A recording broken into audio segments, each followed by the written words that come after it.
Hey, what's up? It's Joe. Welcome to my 5 Minute Friday for October 18th.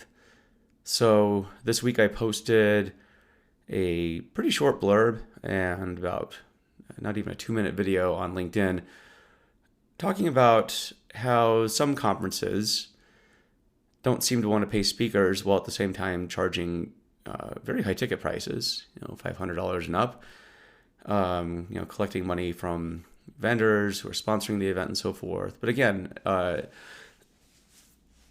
it's the speakers that people come for, not the vendor booths, right? So I want to unpack this a bit, unpack what I was saying, because I got a lot of messages, mostly from people thanking me for saying something. I think a lot of people have wanted to say something for a variety of reasons. They haven't. I got friends who put on conferences emailing me and wondering if I was directing my posts at them. No, if we've worked together and we're friends, then we're friends, and I honor that. But I do get the impression that there are some conferences out there that exploit speakers. And let me dive into what I mean by this. There are certain conferences, major ones, that charge a lot of money for tickets. They like to advertise on their websites about how much attendance they get, the fantastic speakers that they have. And yet, when you talk to the organizers of these conferences, they can't seem to come up with a good explanation of why they can't pay speakers.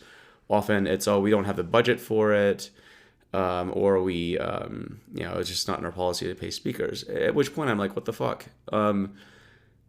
You're advertising these events based upon the speakers that are at your event, and you're not compensating them either, for travel in some cases, which is insane, or compensating them a fee for, using their appearance and the reason, the rationale I get from some people is, oh, the conferences are all about exposure, for the speaker and all this stuff, and I'm like, dude, if you took the same argument for bands or DJs, you wouldn't have anyone booked. You would have a bunch of amateurs, right? For some reason, speakers seem to tolerate the fact that these conferences are making a lot of money off their names, off their talks, and it's not easy to put together a talk. It's not easy to give a talk, right? Let alone the travel required to go to most conferences.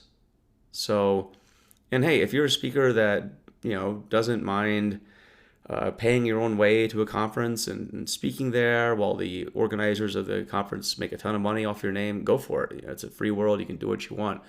I just think that it's grossly unfair to the speakers whose names are being used to promote the event, to sell tickets, and so forth, right? And again, I'm not talking about indie events. There's great independent events like Day to Day Texas, Data Eng Bytes, the stuff that Leet does with Skid and with Winter Data Conference, and countless others, right? There's some awesome, small conferences, and even those seem to be a lot more amenable to at least helping out the speakers, right? Covering travel at least, or paying some sort of a speaker fee. But I just think, in this day and age,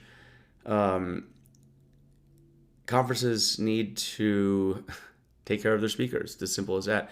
And speakers need to wise up to the fact that they're, in some cases, I could very strongly claim they're being exploited.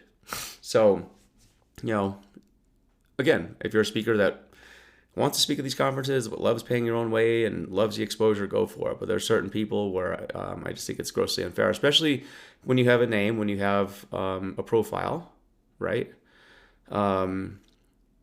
People want that profile, and if you're in that situation, you got to protect it. You got to be careful, and this comes down to working with companies, conferences that are going to do right by you, and you do right by them. That's a fair exchange, right? But and I think my friend Veronica Durgan's always fond of asking, what's in it for you? What's in it for me, right? And I think that she's got a really good, it's just a really good framework to ask questions. It should be obvious, but I think a lot of people don't ask the question, what's in it for me?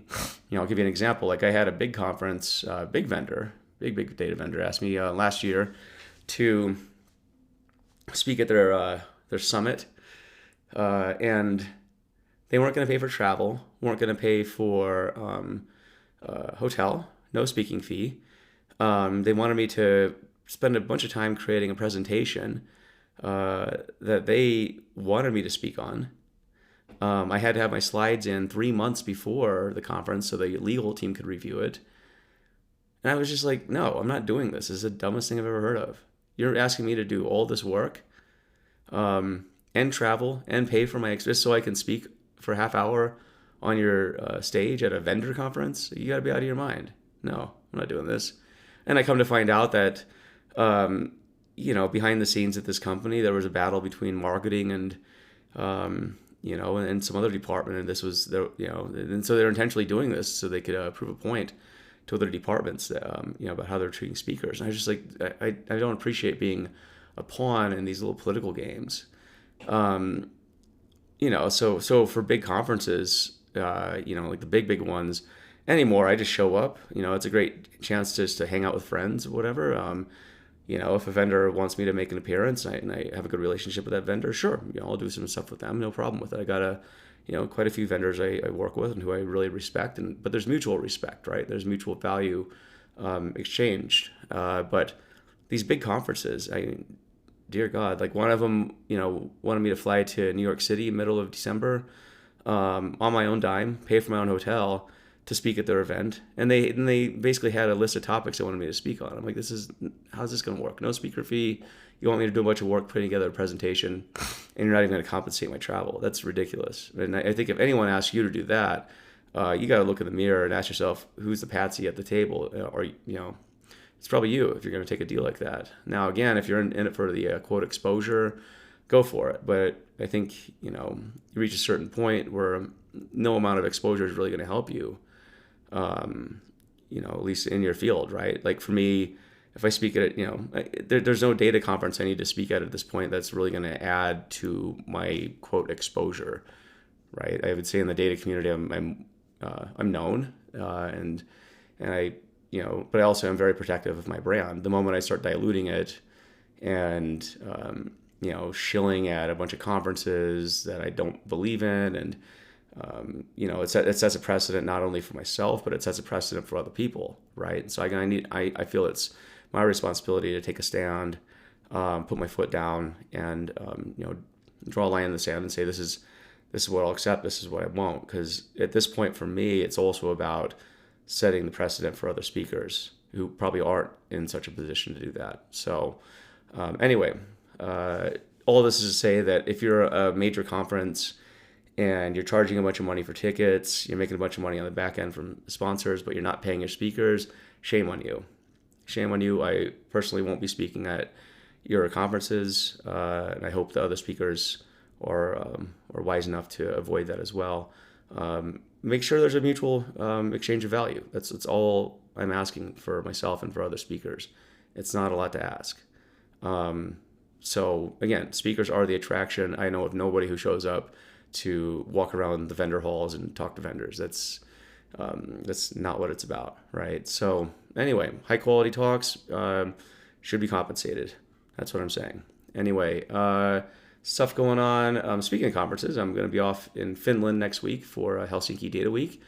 Yes, they did help with costs, and they're a grassroots effort, right? So that just goes to show that they take care of speakers. But it's going to be awesome. Really looking forward to Helsinki. I love Finland. It's a great time. Going to be there with Vin Fascista and Ole Olsen-Bagnu and many other people in Finland. I think Helsinki is interesting. It's got one of the highest concentrations of data talent I've ever seen in the world. So maybe I'll do an episode on that at some point. But anyway, got that. Then a bunch of travel in November through December. And yeah, that's about it. So anyway, I hope you have a great weekend, and I'll talk to you later. Bye.